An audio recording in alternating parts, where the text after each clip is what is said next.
नमस्कार अमरावती।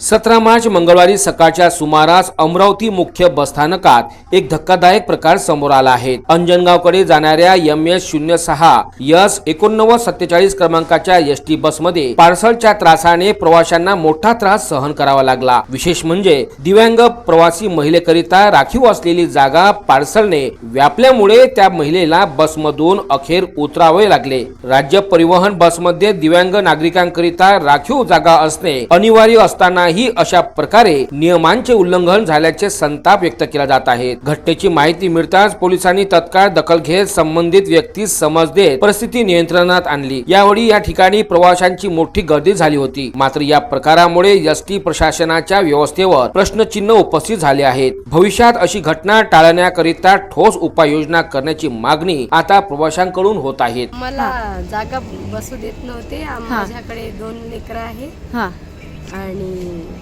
त्यांनी पोते ठेवले आहे सीटवर। अंजनगाव सदपूर आमची कंप्लेंट करा। पोस्टाचं सामान आहे काहीतरी म्हटलं त्यांनी, काही कळलं नाही। आमचं म्हणजे आम्हाला तकलीफ होती बा मागे जायला, तर आमची सीट आम्हाला पाहिजे।